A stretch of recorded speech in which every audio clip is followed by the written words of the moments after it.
typical chamber event. Nobody listens to me and it gets noisy. So thank you for being a nice crowd. Appreciate that.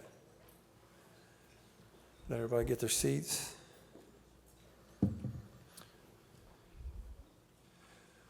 Well, good morning. How's everybody?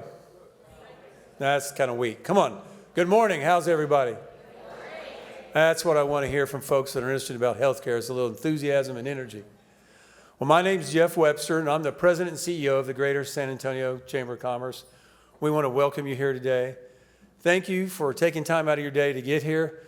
I'm going to do a quick survey if I can. Was anybody on 1604 West besides me? It took me a half an hour to come from Heber to I-10. Traffic is crazy. So many of you I know probably came from the medical center area, but I appreciate you fighting the traffic and the congestion to be here and hear this important subject. You know, I've been blessed over the years. I served as a city councilman here in San Antonio many years ago as my friend here. And this is a subject that means something to this city and our business community. We have worked for years to try and address the concerns of how we address this both for our citizens, for our small businesses, to keep San Antonio healthy. And I'm really lucky in that my wife works in the industry and I get to hear different facts that scare you, everything from diabetes in San Antonio, dementia in San Antonio, and these things that really start wreaking home that can ruin a community. Well, I've also been a business owner, and I've had a small business, and I was not able to provide health care for my employees at the time. Later in life, I began to realize what a threat that was to my employees and what a dangerous situation that was to place those employees in. So I think today you have an amazing opportunity to kind of get a grasp of some of the things that are going to happen in this community, what's affecting our small business owners, what's going to affect healthcare. But to really kick this off, you don't want to hear from me because I'm an uneducated idiot on this subject. So you need somebody that knows something. So I really feel lucky that we have the president and CEO of Methodist Healthcare, the system here. He took time to be a part of this because he knew this was important and he personally wanted to be here. So Dan Miller, would you come up here and present?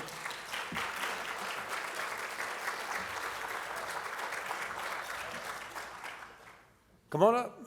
We're going to let you talk. I couldn't tell if you were done. I'm done. I just want to welcome you to the stage. Perfect. Thank you. Thank you, man. Good to see you. Thanks. Appreciate it. Well, good morning, everybody. It's great to be with y'all this morning, and if I hadn't had a chance to meet you yet, again, my name is Dan Miller. I have the honor of serving as the president for Methodist Healthcare, and I want to talk a little bit about why this issue is so important for our community and for the organization that I'm honored to lead. And I want to apologize. I am going to have to leave about halfway through the panels. Our finance committee of the board is meeting next door at our system office, and Greg Seiler, our CEO of Metropolitan, would be upset if I don't get his projects approved from the finance. So I apologize to just be with you for a bit today. Let me just kind of lay the backdrop a little bit for you. Today in Bexar County, 42% of every patient that's in a hospital bed today, this morning, is in a Methodist healthcare bed. We've got 11 hospitals, and one of the things I love about our system is we range from Fredericksburg down to Jerdington, to our newest hospital in Westover Hills, all the way up to Northeast Methodist on the 35 corridor, which just celebrated its 40th year anniversary yesterday. We have urban hospitals, like our downtown Metropolitan that Greg Seiler leads right there as the CEO, all the way to the largest pediatric hospital at Methodist Children's. And then, you know, they say everything's bigger in Texas, but nothing is bigger than Methodist Hospital. It's actually the largest hospital in the state of Texas, just surpassed Parkland and Houston Methodist for that honor. And so one of the things I love about our system is we see everything from downtown urban hospitals to rural hospitals to pediatric hospitals to quaternary facilities that are very few, like Methodist Hospital in the United States. And then we serve community hospitals, great community hospitals like Stone Oak and Northeast Methodist. And so we have a really good handle on what it looks like when healthcare changes. And when I think about issues in the last 30 years since our partnership formed, a lot of the issues have been known. this is probably the greatest issue where I've seen a mismatch between awareness and the actual issue that's emerging. And we're going to talk about today from this incredible group of panelists who are going to tell you a little bit about what it means for our community context. When I think about Methodist Health System, and we also have our wonderful colleagues from university here today, and so good to see university. I was actually thinking about between university and Methodist, we see almost 70% of the charity care in the community. Now, Methodist, as you could expect, being the largest health system, sees the largest amount of charity, but university has a very high percentage of charity for the patients that they see, and we're very grateful for the work that you do and appreciate your partnership in serving the community. When I think about Methodist Healthcare, we see the most Medicare patients, most Medicaid patients, the most charity patients, and the most exchange patients, which we're going to talk about today. And so I greatly worry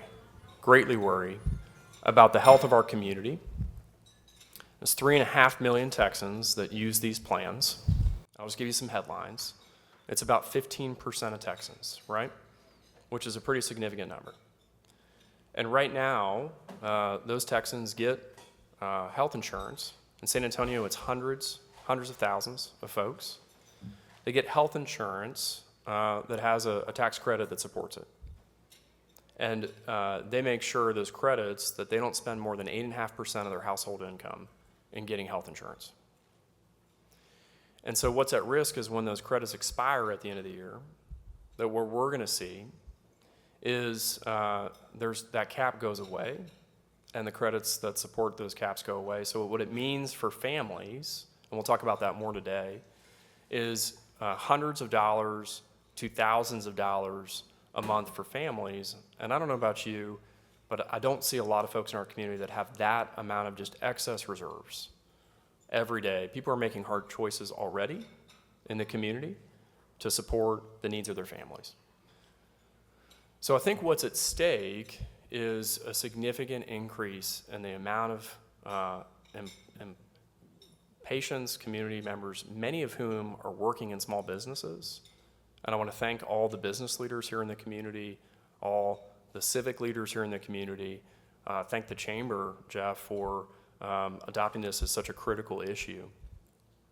Because what we know is when people don't have access to health care, they wait until they have emergent conditions. And then our colleagues at university and at Methodist, we see them in the ER, and we are honored and privileged to serve our community when they need us. But what it means is they're not getting access to routine care, preventative care, and we see a deterioration in health outcomes directly tied to access to care. It's logical. It makes sense. And so where this is going to impact our community the most is a lot of employees working for a lot of our small businesses, where the businesses themselves can't really afford to offer these healthcare plans, to their employers. And so I worry about the health of our businesses if our employees are unable to maintain their health status for those businesses and the important work that they do. I also share with you, it's hard to meet a growing community like we have in South Texas with investment, with the amount of uncertainty that we have. So our board recently just approved the largest investments in the history of our organization. So we're expanding. Yesterday we announced a $140 million expansion at our Northeast Methodist Hospital.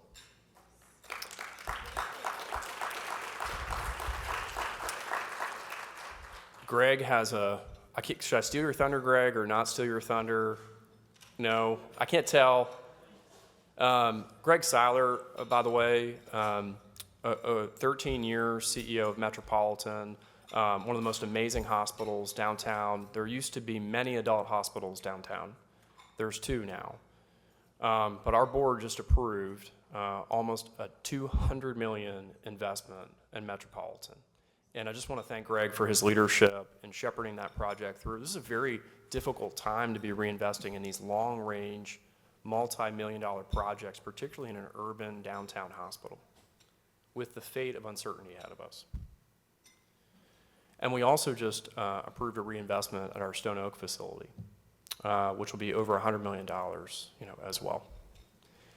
Our newest hospital, Westover, is already full, and so we actually need to reinvest and grow there as well. And we're looking at active projects around our med center facility too as well. So we're making these large, sizable reinvestments. And why? Because most hospitals are full in San Antonio. And our systems like University and Methodist need to continue to reinvest in capacity and meeting our community where they're growing. So we're making that investment in the face of uncertainty because it's what our community needs. We need to keep opening our doors and keep expanding as our community is. So the work that you're doing today to get educated and to listen to this issue will really help us continue to deliver care. And I'll finally just mention that many of you may be familiar with our organization and how we're structured. But I did want to just comment on who we are. So Methodist Healthcare is actually a joint venture between two owners. One of the owner is HCA, it's the largest health system in the country. And the other owner is the Methodist Healthcare Ministries. And if you don't know the Methodist Healthcare Ministries, if you'll permit me, the Methodist Healthcare Ministries has become a top 25 foundation in the United States whose sole focus is on the least served. So think about that. Our community in South Texas has a top 25 foundation whose sole mission is to create wellness for the communities of South Texas. They focus on the food bank, they focus on housing, education. We know that those elements within our community actually drive health outcomes way more than the care that we provide inside the four walls of the hospital. And so we are their sole funder at Methodist Healthcare. If we can't generate a return, then their mission ends there. And what you don't know about the ministry is they don't advertise, right? They're a foundation and nonprofit. They're not advertising that they are the largest contributor to the Texas Diaper Bank. They don't advertise that the building on Broadway that Aid the Silent just purchased was because of the ministry grant. They don't advertise. So I'm going to do it for them. But this conversation today is existential. It's existential for many hospitals, many rural hospitals throughout Texas, of which 10% of rural hospitals are facing closure across the state of Texas. And that's before this conversation. And so I want to close, invite Katie up, and just say I can't be more grateful for your advocacy, for your willingness to get educated on this issue. And I appreciate all you can do to help carry this message forward so we can reach those in decision-making capabilities to see if we can make a difference for our communities that we all serve together. So on behalf of Methodist Healthcare, God bless you, and thank you very much. Katie?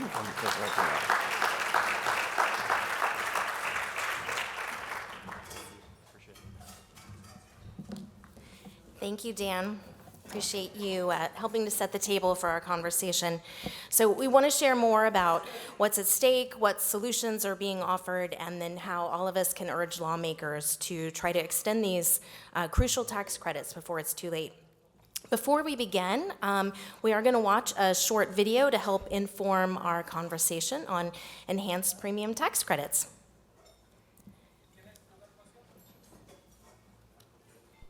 Millions of Americans rely on enhanced premium tax credits to afford health coverage.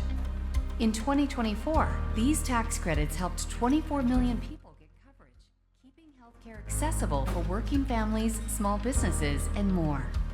But these tax credits will expire in 2025 unless Congress acts. If they're allowed to expire, millions of Americans will face a tough choice: pay much higher premiums or go uninsured.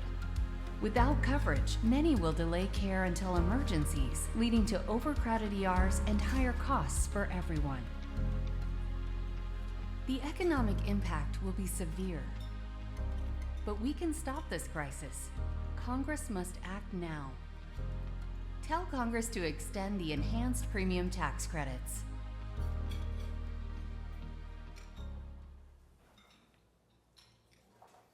Thank you. So now I'm very pleased to introduce today's panelists. Stephanie Ash is a strategic HR and legal operations leader with over 2 decades of experience. She currently oversees risk, benefits, and wellness at Spurs Sports and Entertainment. Dr. Debbie Jennings, is a clinical assistant professor here in San Antonio and chair of government affairs for Texas Nurses Association, District 8. Dr. Belinda Roman is an associate professor of economics at St. Mary's University and chief economist of Roman Economics, LLC, a nationally recognized economic forecaster. She specializes in regional economic impact analysis and serves in leadership roles with several national economic associations. Dr. Zeke Silva is an interventional radiologist with the South Texas Radiology Group and Vice Chief of Staff at Methodist Hospital, Texas. He serves as chair of the Texas Medical Association Council on Legislation. And Greg Hanch is Executive Director of the National Alliance of Mental Illness of Texas, NAMI Texas, a nonprofit organization dedicated to improving the lives of Texans affected by mental illness through education, support, and advocacy. He joined NAMI Texas in 2012 and has previously served in government affairs roles. Thank you all for joining us. So I think we'll start with a question for all of you to answer. We know the enhanced premium tax credits have helped over 3.5 million Texans, including more than 225,000 here in Bexar County. They are able to access more affordable health care coverage. So from where each of you sit, why is access to affordable health care such a critical issue right now? Stephanie, could we start with you? Okay. Good afternoon, everyone. Thank you, Katie. From where I sit, this is a critical issue because part-time, contract, and gig workers are a large population of our workforce. For this group, the EPTC may be their only path to insurance. So expiration creates a case of access versus abandonment because it has the potential to impact the financial stability of families who rely on this affordable insurance. So for example, very quickly, a few months ago I was at a seminar and I was talking with a young lady who oversaw benefits for her organization. And she told me clearly, and I was a little bit surprised because she was a full-time employee, she says, you know, although I oversee benefits for my organization, I cannot afford the benefits through my organization. And so I rely on the marketplace to get my insurance because that's the way that it's affordable to me. So with these enhancements, I think that they're changing lives and they're important to stay permanent. Thank you. Debbie. I've been a nurse for 26 years, and I can see that there is a stark contrast between those who are able to have health insurance and those who do not have health insurance. And when we have tax credits and we have accessible insurance, it is often a safety net for many of those who cannot afford it. And what we see is with this on the chopping block, it is detrimental to the communities that we serve. And when you look at the #1 reason for bankruptcy in the United States is medical debt.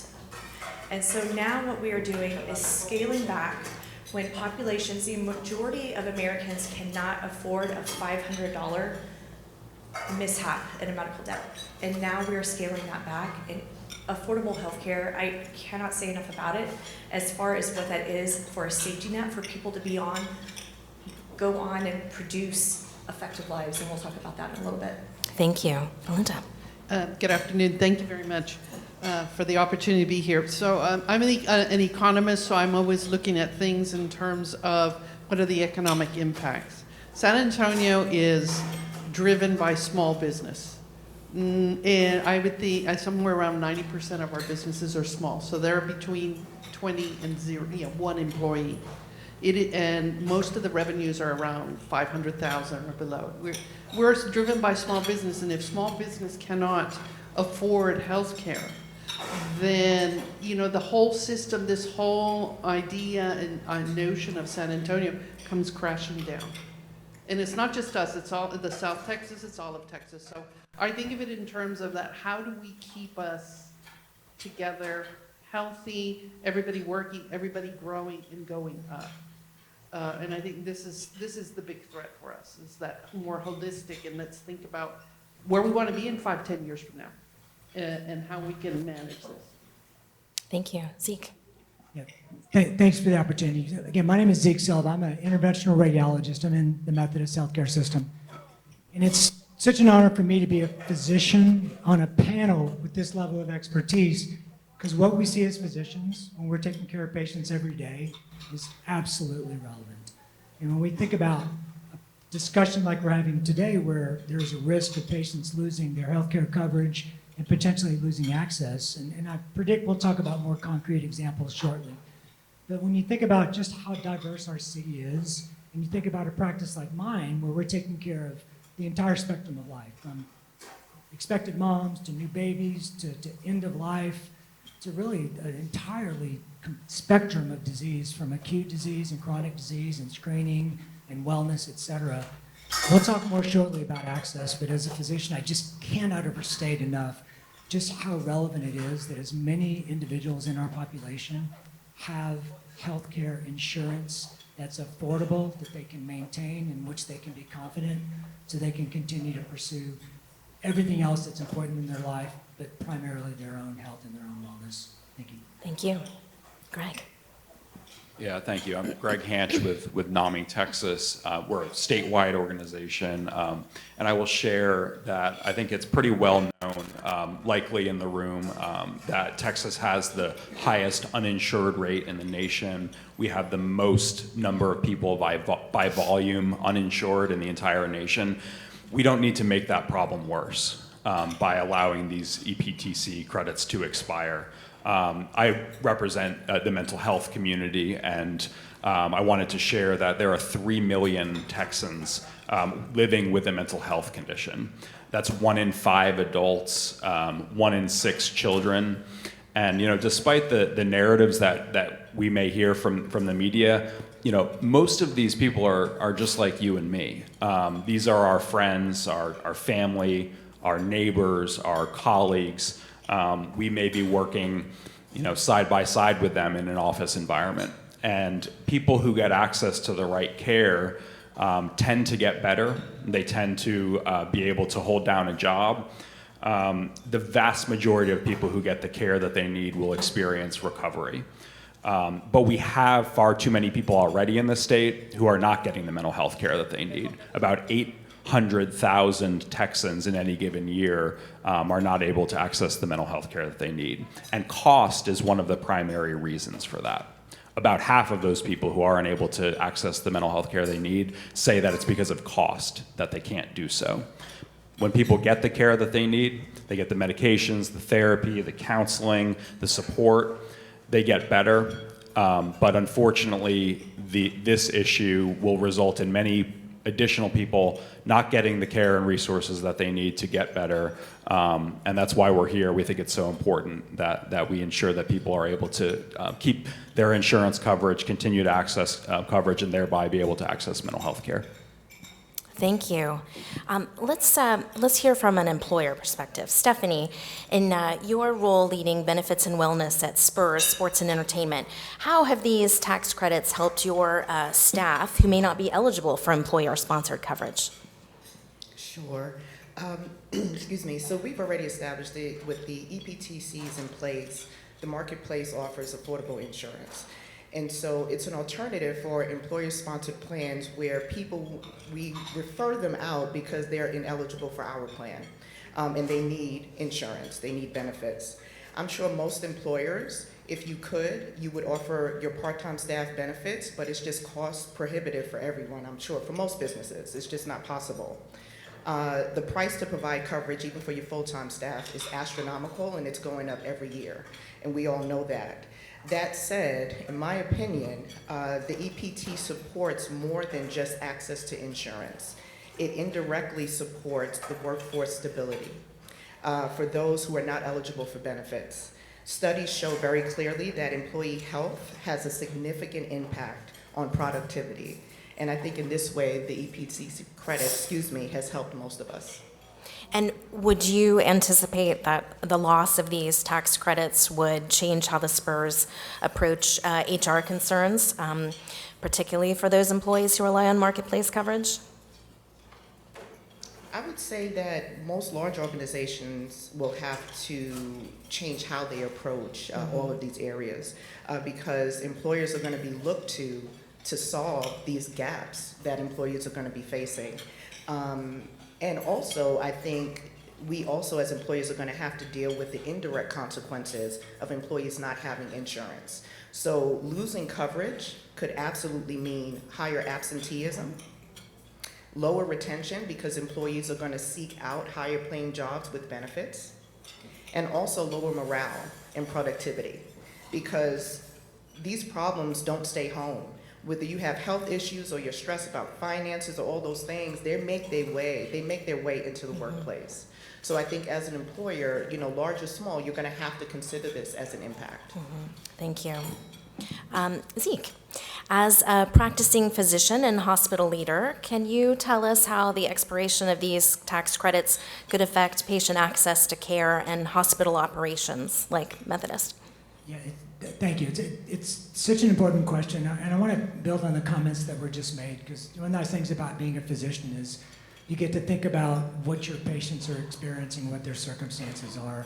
When we think about sort of the enhanced tax credits or enhanced premium tax credits, sort of the way I think about it is when you're deciding what your health insurance is going to be, many of us have employer-sponsored insurance, but in circumstances where that's just not the reality, it is the marketplace where a huge number of our citizens are going to, where they currently go, but continue to go for their insurance. And the way I think about it is you look at sort of the benchmark silver plan, and it's for a family or for an individual, it is a very personal, very deep financial decision.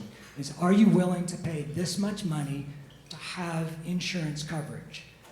What we're talking about here is the ability to get, and it's an oversimplification, but sort of a coupon, if you will, from the government saying, we really want you insured. We have a program, the American Recovery Act, that expires at the end of this year to help you achieve that coverage for all the right reasons. Those coupons are going away, which is why we're having this discussion today and why we're sort of so concerned about it, number one, but number two, why this is almost a call to action. But in answer to Katie's question, we see it all the time at the clinical level. And think about yourself and if you've ever had kind of a health scare where you're in a circumstance where something's just not right with you or your family. Well, what do? You go to your doctor, you go reach out to your physician. If it's really a dire circumstance, you go to the ER.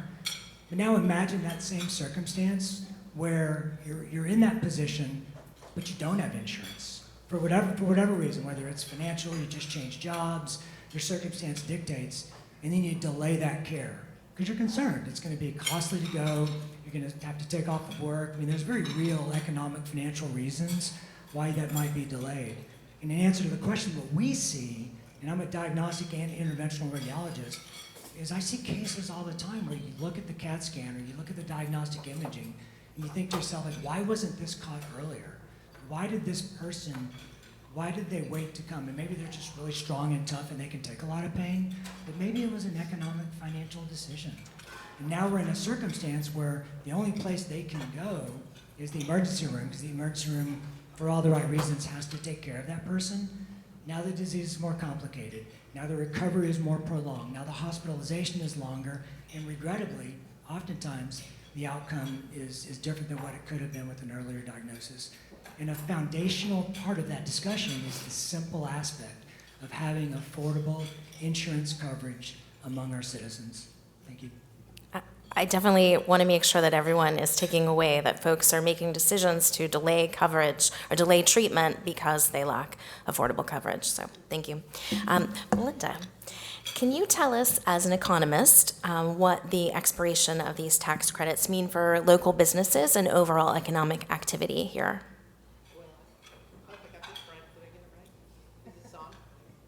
There it is. Okay, thank you. Well, I mean, it's a double-edged sword. Okay, the first part of it is losing the support of government through subsidies or whatever it might be means the businesses have to take on more responsibility, and that's a challenge to the bottom line. which then becomes a decision of, do I continue to hire or have these employees? Or do I switch them to part-time? Or how do I adjust? Or do I insert technology? And it becomes a very complex and difficult decision, because the other side of it is the humanity part of it. You want to have loyal, working employees, because they develop the relationships out with your customer base as well. So it means more than just losing the dollars. It means a bigger picture, and that's what I see is going to be a significant issue for us here, and statewide. We're not looking at that big picture that we need to understand about how we relate with each other and to each other. And in your research, are you seeing that there are some sectors of our community or state that might see the impact first? Well, if you look at the data on businesses, and especially small business, they all tend to be in healthcare, actually. There are quite a few small health-related programs in businesses, let's say. So here we are talking about health and health outcomes, and we're talking physicians and hospitals, but what about all the ancillary care?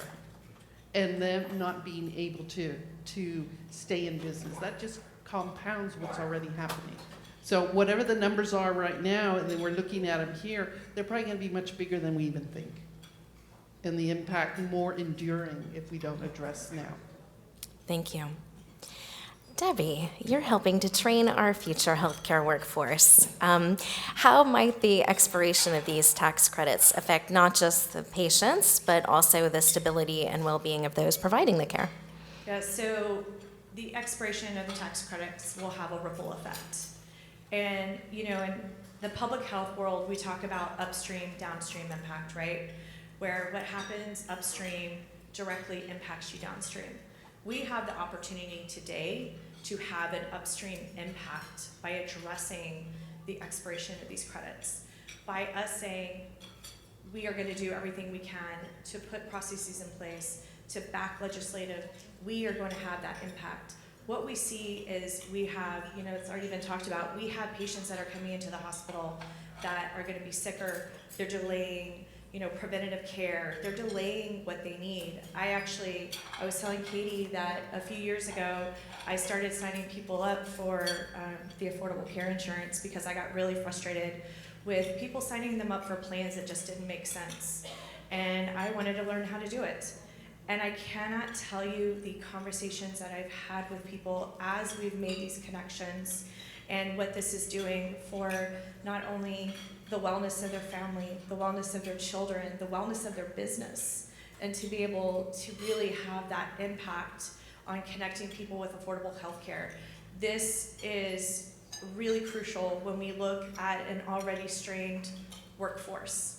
I have nursing students who depend on these tax credits to go to school because you have to have health insurance in order to be in nursing school. And so they are not often able to afford some of the higher premiums that are out there, so they rely on this. And when we say that education is a trajectory to a better life, but yet we somehow cripple people from a health insurance perspective, I can't make those two right in my head. So. Well, we're lucky to have someone so engaged in our community. Thank you for your leadership. But I would like a little bit to drill down a little bit more. Maybe you could talk to us about certain segments of the workforce that are contract or part-time and the impact that this might have on them. Absolutely. So if you are lucky to work in the healthcare system or any job, right, where you work full-time and you're offered full-time benefits, but there's a lot of nurses that work contract. There's a lot of nurses that work part-time, and they want to do this so they have flexibility to be with their families. And when we saw this really impacts people, especially we saw this with DACA students that we had with nurses that are in the community. When we have nurses that are not able to show up and provide, they are not even able to afford their own health insurance, and they are providing health care in the hospital to these patients. And so this is really just a huge issue when you talk about what this does to the small business, to the workforce, to the people that are taking care. I pulled these numbers because I wanted to make sure that I had them for you, but there is a lot of stress in the workforce right now with nurses. And we see a lot of nurses that are transitory that are working part-time and they are working contract nursing. And it is projected in the state of Texas that we are going to swell to a severe nursing shortage. We are expecting 57,000 by 2032, which is detrimental. And when we look at not urban, but rural areas and what that looks like from just affordable health insurance for everyone who's providing care for them. Thank you. Greg, how do these tax credits impact access to mental health care here in Texas? And what could losing them mean from people managing mental illness? Yeah, that's a great question. I mean, I would say it's already challenging enough for people to access mental health care for various reasons. One of those is pervasive stigma around mental health conditions. You know, you might also call it discrimination. You know, people have to overcome these societal perceptions around mental illness that tells them that, you know, it's a weakness to have a mental health condition, or there's a shame associated with a mental health condition, when it's actually so many of us who live with it. But these negative viewpoints around mental illness have been reinforced for so long. So we have to overcome that challenge, and that's part of the work that we do. And then once you get there and you get people to a point to say it's time to seek help, they're juggling a lot of other things in their lives that it makes it hard for them to make their mental health a priority. You know, they might be dealing with childcare, they're trying to pay their mortgage, they're going to school, they have a job to hold down. So, you know, of all of these other, and they might have other co-occurring health conditions on top of all this, mental health often doesn't rise to the surface of what people prioritize. But again, when you get them to that point, and hopefully they haven't reached the point of needing emergency care by that point, and many of them unfortunately do and enter the emergency care system before they receive any form of preventative community-based care. Then you have the reality that there aren't enough mental health providers to meet the demand for services, especially in a state like Texas, where we have the most severe mental health workforce shortages in America. So, people have to search long and hard to find access to mental health services. And unfortunately, there's this sort of two ends of the spectrum where people with means are, much more likely to be able to find a private, psychiatrist, counselor, than people on the lower end of the economic spectrum. That portion of the population, you have safety net services, which have their challenges. Community mental health centers that largely serve the uninsured, people on Medicaid. That system has gotten a lot better, but there's still a lot of work to be done there. And then you have the people in the middle, and I think that's kind of the people that we're here to talk about. The people who might have a part-time job, they might be self-employed, and they, will, if they're able to get insurance through perhaps these EPTCs, they have a much better chance at being able to access care. Not that the insurance environment is perfect. I think Dr. Silva and I know that very well through our work at the state capitol, that there are improvements that need to be made to the insurance system itself. But it is what we have to work with. And the opportunity here is to make it affordable for people. And I'll just tell a quick story of someone that we have in our network who had trouble getting a diagnosis, and before she got to that point, she was too ill to work a regular schedule. And through her marketplace coverage that was made possible by EPTC, she was able to get the initial diagnosis, experience a dramatic recovery. She had reached a point where she was desperate for access to care, and she was likely a risk of harm to herself. But she got a diagnosis at the right time, she got care at the right time, and that was all made possible through the insurance coverage that she was able to afford because of EPTC. So I would just summarize by saying, without EPTC, she probably would have lost her job. She wouldn't have been able to have that part-time job. She would have likely gone uninsured and forced to rely on the safety net for regular care. She would have been at significant risk of needing emergency care, and she might have needed to be hospitalized, which a lot of those services are paid for via taxpayer dollars.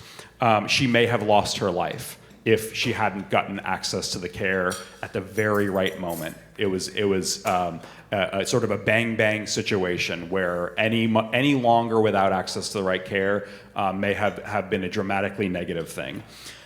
So, you know, that I think story sort of speaks for itself, that EPTC, for the people that we serve and many others, can be a life-changing reality for them. Life-saving reality is what I mean to say. And it also protects, it helps us address the global societal burden of these disorders, in that it doesn't just improve the quality of life for the individual, it also helps employers by keeping people in the workforce. It helps us reduce our expenditures on emergency care. You know, depression is the leading cause of disability worldwide. So we have an opportunity to reduce that massive global economic burden, which is in the trillions of dollars, by simply providing access to coverage and thereby providing access to care. It's a very powerful thing and a great opportunity for us. Thank you for sharing that story. I see some folks want to comment. Zeke or Belinda? I'll be quick, because Greg made an interesting, a very relevant point sort of regarding legislative activity. So in the state of Texas, by the Constitution, the only bill that the legislature has to pass is the budget. Everything else is sort of optional, proverbially, if you will. We were in the Capitol dealing with a whole lot of these insurance issues, but there's an interesting dynamic that's taking place. Is what we're talking about here is largely at the federal level. You know, it's HR1, the big beautiful bill. We'll have that discussion shortly. But as the budgetary process was taking place at the state level, it's done. I mean, unless the governor calls a special session, the state budget, as we speak, is set. And the governor will sign this into law by the 22nd.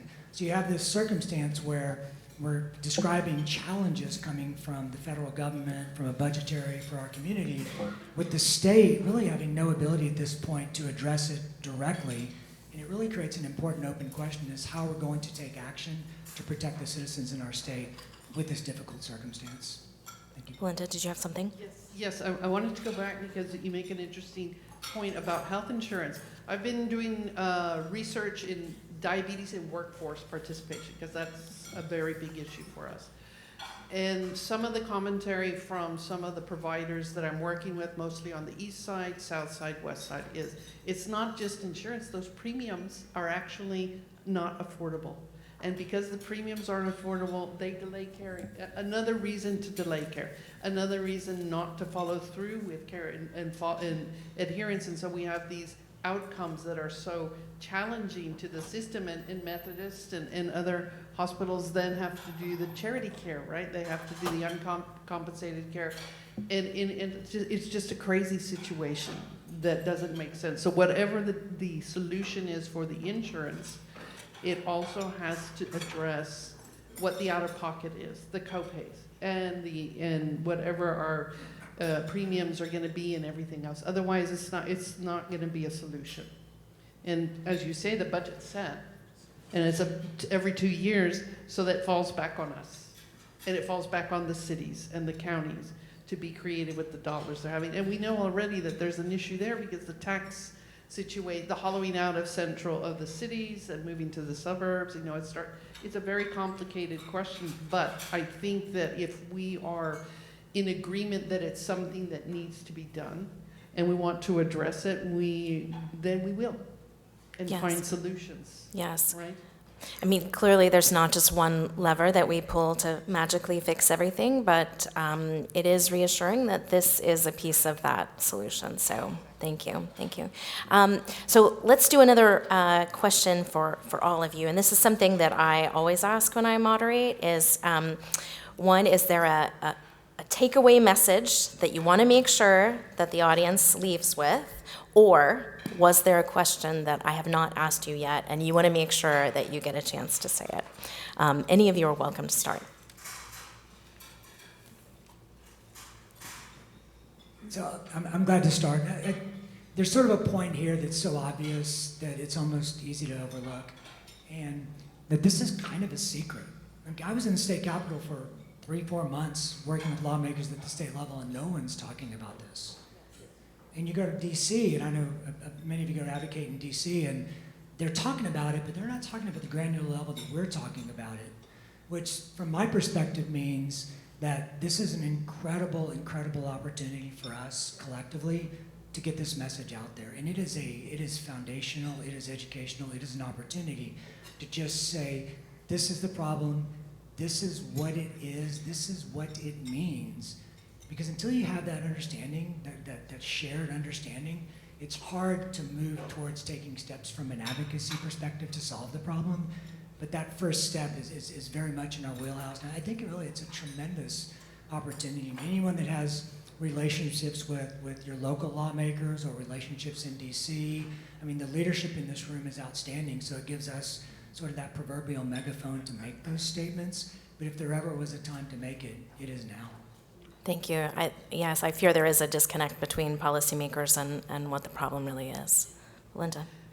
I mean, the other piece is what we're doing here with the chamber, which is, the business, the collaboration between everyone to find a solution, because we know it's going to be increasingly difficult to get it from higher levels of government, because a lot of that is being pushed down to the lower levels now, right? So we're going to have to think creatively. And look, there's some very interesting things happening in San Antonio. When I watch like the Gonzaga group, or I watch Kano, and I'm thinking, gosh, what are they doing, and how are they actually serving, and how can those models actually scale up to meet Methodist or one or the other? How can they scale up, or how can we scale down and find solutions that way?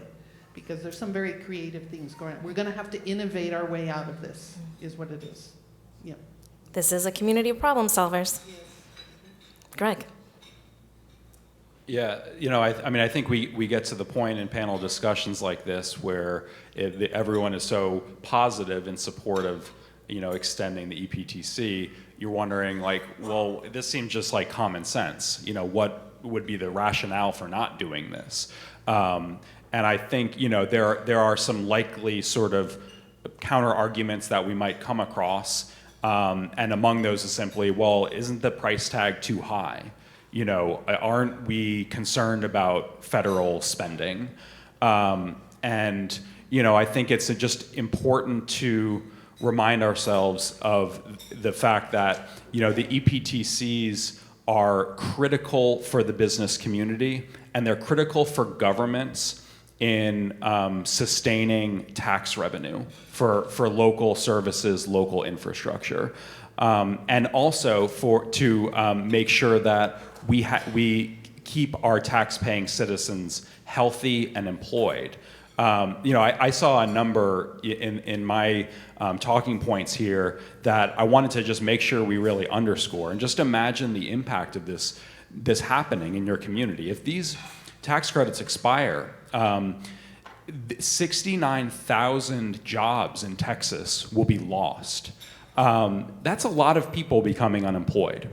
And I worry about the economic impact of that, but I also worry about the effect that has on people's psyche, which is, I think, often something that goes overlooked in the conversation about employment, unemployment figures, that work is important for people to feel a sense of purpose and to be contributing to something bigger than themselves. And so that's a lot of people who have now been, if this happens, will now be put out of work, and our economy will suffer as a result of that, but also people's psyches and mental well-being will suffer as a result of becoming unemployed.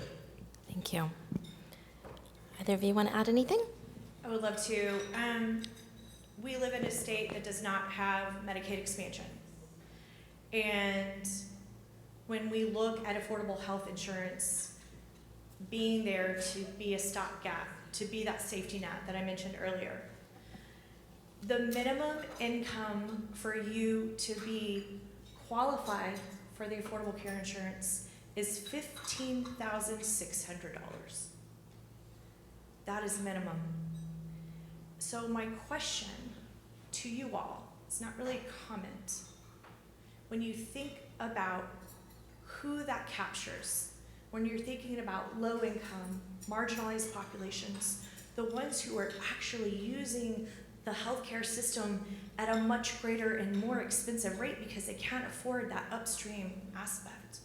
So my question, do you know anyone out there who can afford a $500 bill from a medical debt that does not disrupt food, electricity, gas, doing what they need to do to get to work? Because these are the decisions that people are having to make. Do I pay for my medication, or do I pay my electrical bill? These are the conversations. And so when we take it down to a granular level, it's really the people who are most impacted by this are the ones that need the healthcare system the most. Any last words, Stephanie? I think my panelists here, they've all made amazing points, and you're driving home the thing that stuck out to me, which is this is really about consequence beyond policy.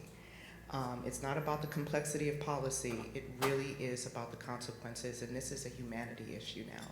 It's bigger than anything else. I mean, I think everything that's been contributed here, we can see how there's a trickling effect, and the consequences are something that we would have to live with. So I hope that we will all stand together and do our best to fight against the expiration, or at least our city doing something about it. Thank you, well said. So I do have more questions that I could ask all of you, but I don't want to miss an opportunity for the audience to talk to you and engage with you. So we're going to open it up to the audience. And if you don't mind, just trying to speak clearly and loudly so we can hear you up here.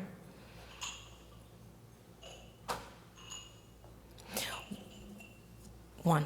I have a question. So there's 3.4 million people in Texas that are benefiting from these tax credits. I think in Bexar County it's 225,000 residents. Why aren't we hearing more about this issue, either in the community or in the business community? And what can we do about it collectively? And I think that's a really good question.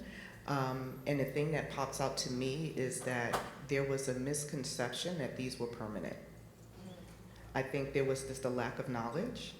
And at this point, education is needed. I don't think people realized when they enrolled that, okay, I'm enrolling now. They just thought I just have affordable insurance. They didn't realize it would go away. Yeah, that's it. The other important point about that is if people aren't aware now, kind of when are they going to realize it? Like, what's that point in time where they just go, oh my gosh, something's changed?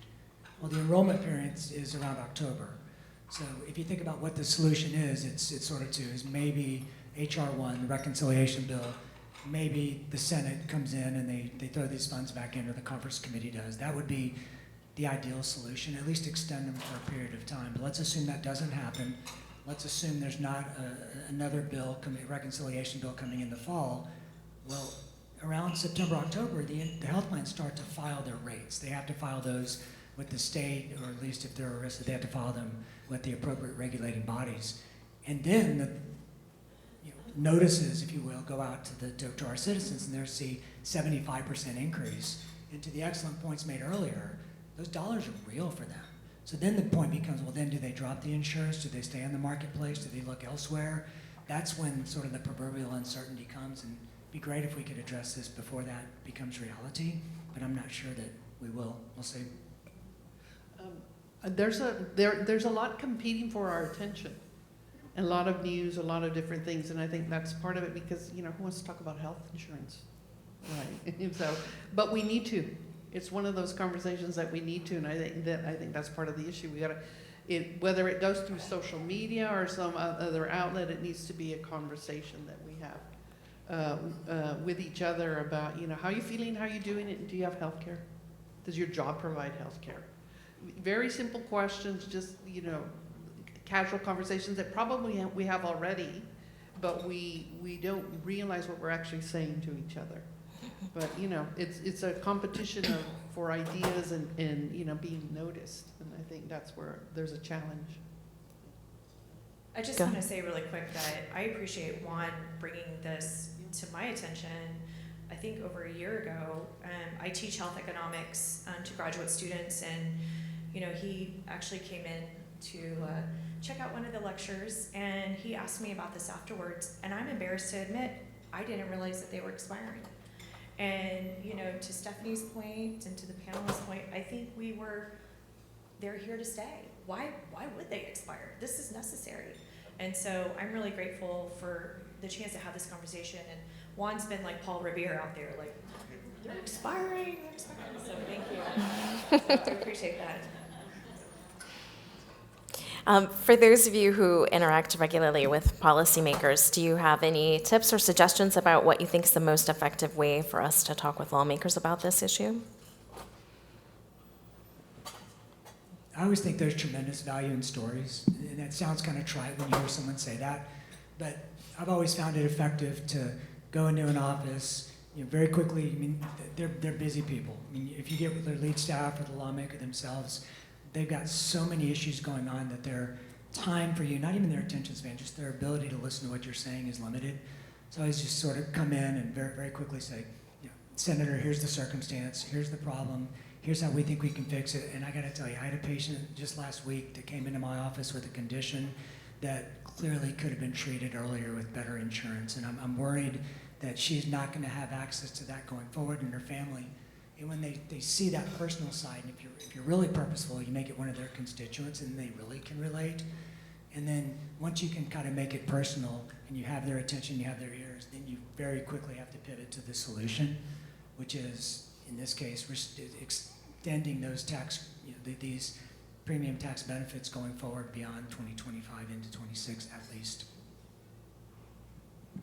And just quickly, I would just add to that by saying, you know, for those of you who are in the business community, I think it can be an effective way at getting a legislator's attention to talk about the difficult situation that your business may be in already, you know, the operating costs, the challenges of sustaining the business, the people that you employ who rely on your business for their livelihood, and the economic impact that would result to your business from Congress not taking the necessary action. I think that argument tends to resonate with many elected officials.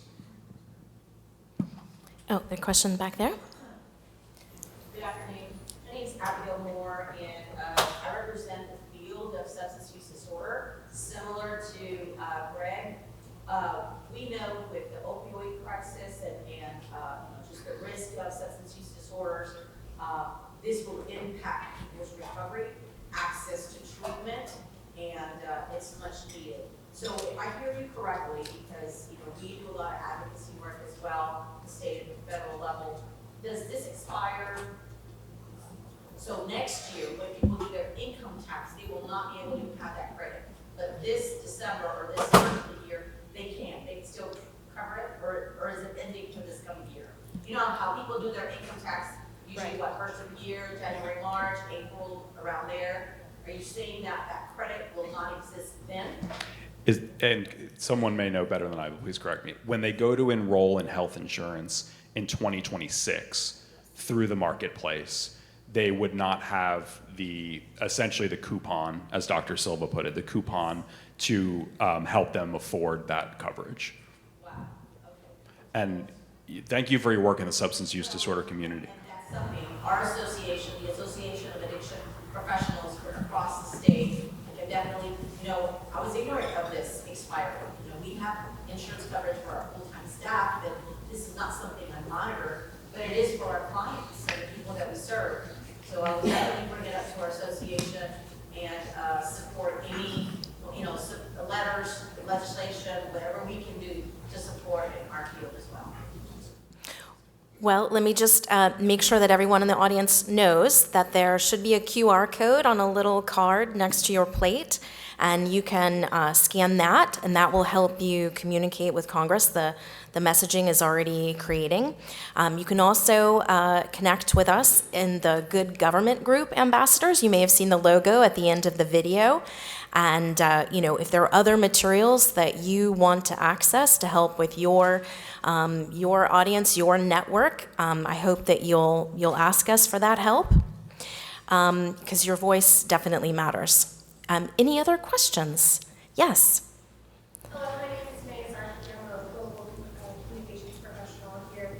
I heard you acknowledge the value of storytelling and what that does for our global lawmakers and small business owners and self-employed. I think that our self-employed unit in San Antonio does a wonderful job advocating for themselves when they're aware of the issues. My question is, what current communications plans or storytelling efforts do you have to get this information out to our small businesses and self-employed sector? It's an all-hands-on-deck effort at this point. I'm a big believer in associations in general. So for me, Texas Medical Association, American Medical Association, this is front and center. The challenge is there's so much uncertainty around HR 1 and what the Senate's going to do with that bill. You'd like to think in a perfect universe they'll just extend it and we can all just take a deep sigh. The bigger challenge for me is what's going to happen if HR 1 doesn't extend it, then a bill comes in later and does extend it, and now you've got the rates are set, and now you have to go retroactively to reestablish those rates. And so to your question, the stories are going to change, and they're going to change chronologically depending on what happens in Washington. But there's so much leadership in this room, including the chamber.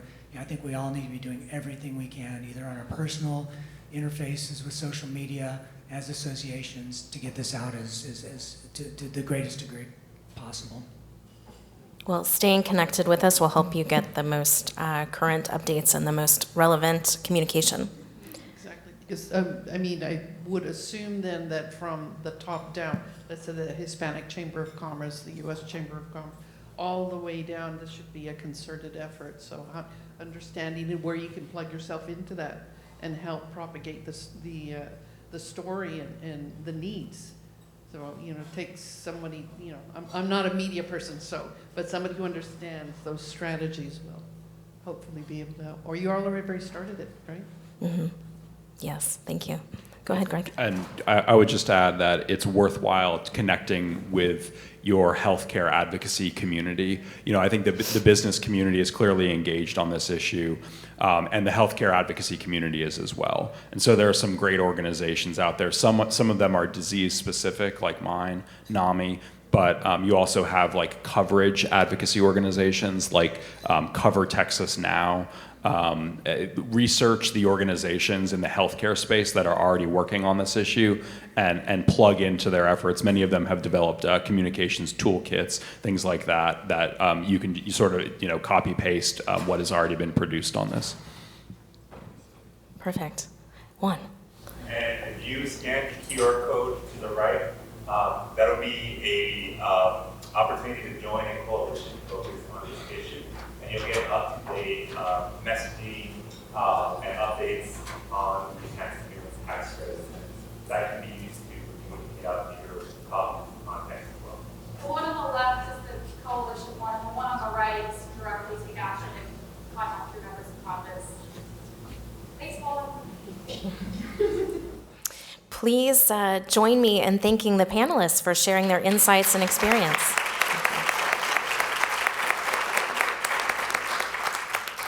Your voice definitely matters. We thank you all for being here today, and enjoy the rest of your afternoon.